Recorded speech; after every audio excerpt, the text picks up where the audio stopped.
সারাদিন শহরের কোলাহল ভালো লাগে না, তাই ভাবলাম নিরিবিলি কোথাও থেকে ঘুরে আসা যাক।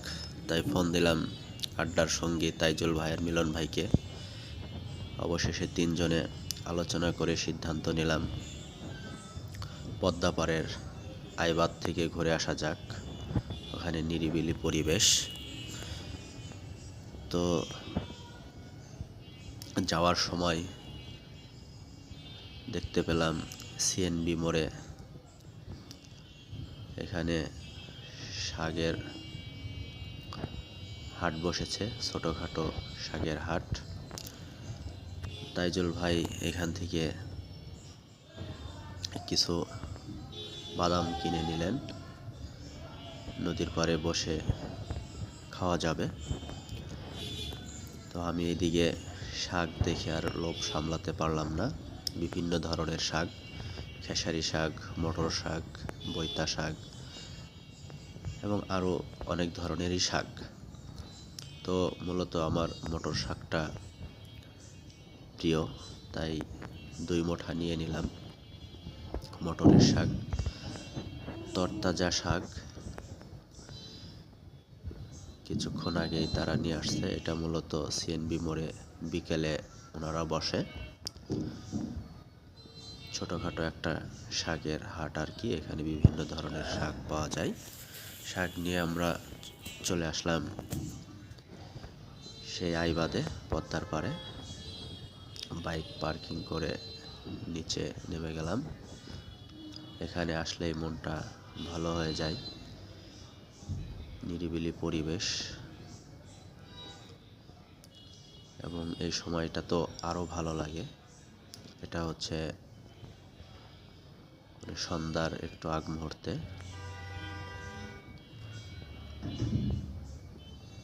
এই সময়টাতে এখানে অনেকে আসে ঘুরতে। তো তাইজুল ভাই যে বাদামটা নিয়ে আসছিল, এটা আমরা তিনজনে মিলেমিশে ভাগ করে খাচ্ছিলাম আর কি। তো এখান থেকে আমরা নৌকাতে উঠলাম। তাইজুল ভাই নৌকায় উঠতে ভয় পাচ্ছিল, অবশেষে সে নৌকায় উঠতে সফল হলো। তো আমি গিয়ে বসলাম মাঝের জায়গাটাতে। এই জায়গাটা থেকে পুরোপুরি ভিউটা দেখা যাচ্ছে। মনটা কেমন যেন শীতল হয়ে গেল।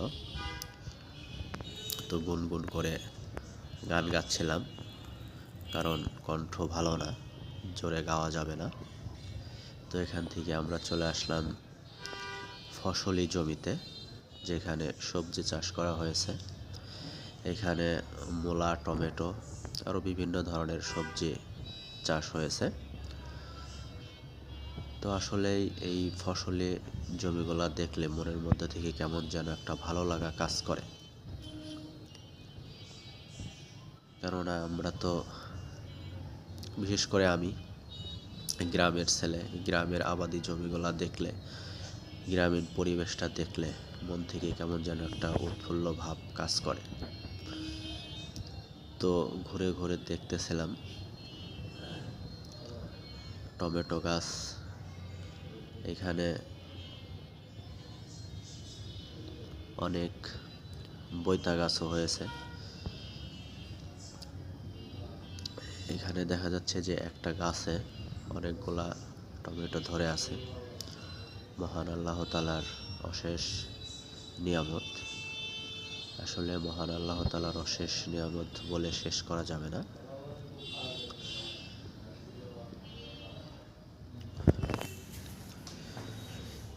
এখানে একটা মোটামুটি পাকা টমেটো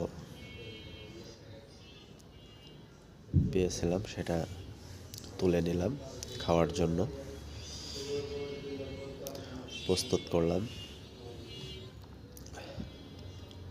আসলে অথেন্টিক, যেটা গাছ থেকে ছিঁড়ে সাথে সাথে খাওয়ার অন্যরকম একটা মজা। তো এদিকে তাইজুল ভাই আর আমি গল্প করতেছিলাম আর দেখতেছিলাম। তাইজুল ভাইও বেজায় খুশি, তারও নিরিবিলি পরিবেশ ভালো লাগে।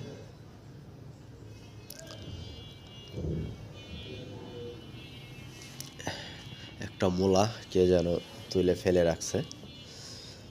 তো এটা নিয়ে আর কি আমরা কথা বলতেছিলাম। তো অবশেষে আমরা চলে আসলাম। সবাই ভালো থাকবেন। ধন্যবাদ।